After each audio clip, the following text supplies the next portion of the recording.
Australians aren't eating enough fish. As a nation, we consume about 40% less seafood than recommended for a healthy diet.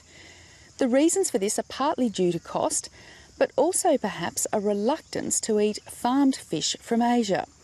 Seafood importers have now launched a campaign to correct what they believe are misconceptions about Asian aquaculture.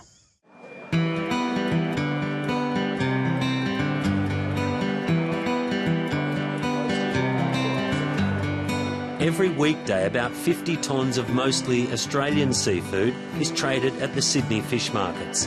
Only Japan has a bigger marketplace. But the reality is that most of the fish and shellfish eaten by Australians wasn't caught or farmed here and won't be sold at places like this. It's more likely to arrive by refrigerated container to cold storage owned by about 50 major seafood importers. This load is from New Zealand, but it could have come from anywhere. The majority of our seafood is coming out of Southeast Asia, Thailand, Vietnam, also from South Africa, Norway, South America, the US, Poland, Spain, the UK. And New Zealand, of course, New Zealand being one of the largest suppliers to our market. And that's no bad thing, according to veteran importer Harry Peters. He says imports are more affordable at a time when budgets are stretched and Australians are eating 40% less seafood than recommended by the National Health and Medical Research Council. I'm extremely concerned that we're not eating enough seafood, particularly our children. And we need to educate families to get seafood back on the diet. And if mum's just careful with the shopping, she can pick up some pretty good product at pretty good prices. But even if it was more affordable, Australia cannot supply its own seafood needs. Local wild-caught and farmed fish accounts for just a quarter of national consumption, and Australia now imports about 210,000 tonnes a year. The vast majority of seafood overall comes from Southeast Asia. What sort of product? Shrimp is the #1 species consumed in Australia still, but we eat a lot of bazza, which is the Mekong catfish from Vietnam predominantly, and we eat a lot of barramundi. A lot of people don't realise that barramundi is prolific throughout Southeast Asia, and it's growing in popularity as one of the main species eaten in Australia. Norm Grant says cheaper doesn't mean poorer quality. But unfortunately, according to the executive chairman of the Australian Seafood Importers Association, there's still market resistance in Australia to seafood farmed in places like Thailand and Vietnam, even though they've become global seafood producers. There's been a concerted campaign in some quarters to destroy the reputation of imported seafood. That partly comes from competitive interests, that is, people supplying other species into this market, a little bit from local producers who fear competition from imports. And I think too some people just get the wrong idea. They visit countries like Vietnam as tourists, they see the small cage operations owned by family interests that are not built to any standard at all, and assume that must be the export industry. And of course plenty of people saying, well, that's where your fish comes from, but of course that's not the case. So we went to Vietnam to ask the experts who actually work there. The Seafood Importers Association is trying to educate Australians about sustainable aquaculture in places like Vietnam, where companies are often vertically integrated, controlling breeding, feeding, processing and cold chain distribution. Pangasius, more commonly known as bassa, is now the second most consumed fish in Australia after Tasmanian Atlantic salmon. 20 years ago, it was a staple for the poor throughout the Mekong Delta. Now Vietnam sells bassa to more than 130 countries. But after we can do the hatchery of Pangasius, the farming of Pangasius in 10 years increased very fast from 10,000 tonnes a year to 1,400,000 tonnes a year. And export is start from $60 million per year to come to last year $1.8 billion per year. At last year's Viet Fish Expo in Hanoi, there were buyers from around the world. Vietnam now produces seafood worth close to $4 billion. Australia accounts for just 2.8% of sales. I would say that products from Vietnam, the ones that are from reputable companies, are without doubt among the best you'll find anywhere. Jeff Peterson is the Director of Quality Control for the Global Aquaculture Alliance. It's one of the world's biggest sustainability certifiers.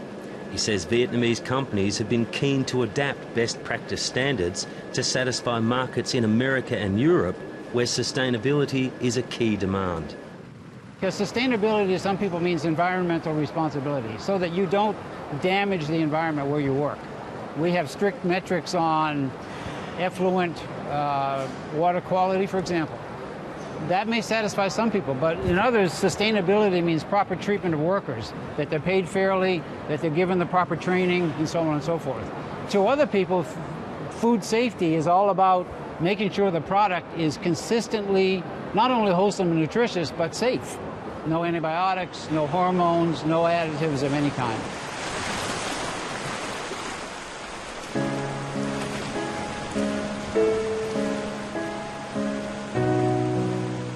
Vietnam is aiming to have all of its seafood exports third-party certified by 2015.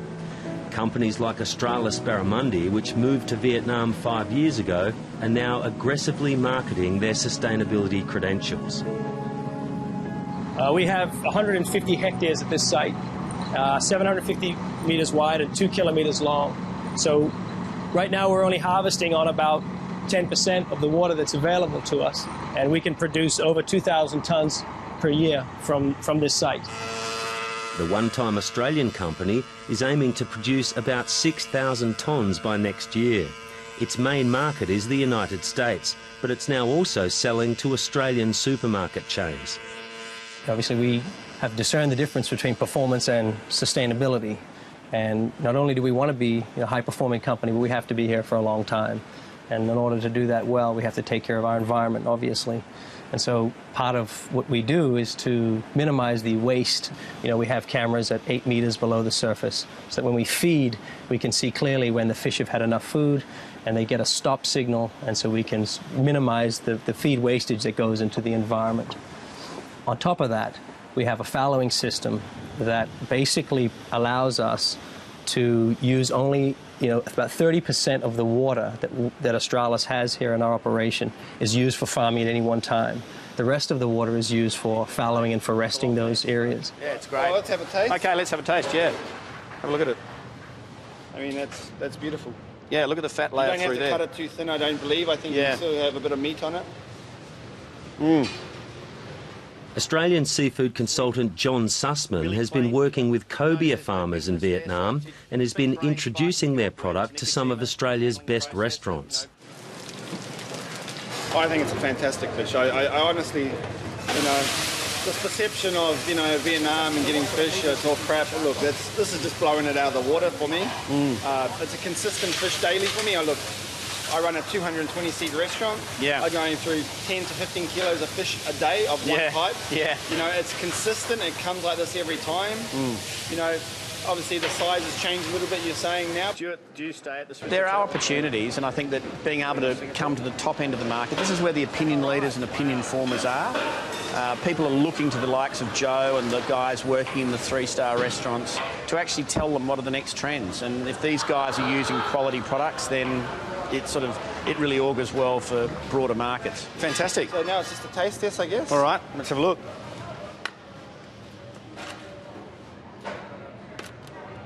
So beautifully cooked. Oh, look at that. Slightly under. Yeah, that's perfect, isn't it? Beautiful, look at that. That's gorgeous. Slightly under, so it should be warming through now. All right, there you go. All right, here we go. John Sussman says there are big opportunities for Australians to help develop aquaculture in Asia. Wow, that's clean, isn't it? I actually think that that's probably one of the big futures for our aquaculture industry, is not necessarily growing product, but providing intellectual property through the chain, both from a production post-harvest and marketing perspective. You know, we definitely have the skills here in Australia to be able to provide to farmers throughout Asia to bring products into the Western markets. While most of the fish brought into Australia is by big players such as Harry Peters, the Seafood Importers Association says the growth of aquaculture in Asia has seen a growth in part-time operators importing product. The association is calling for a licensing system.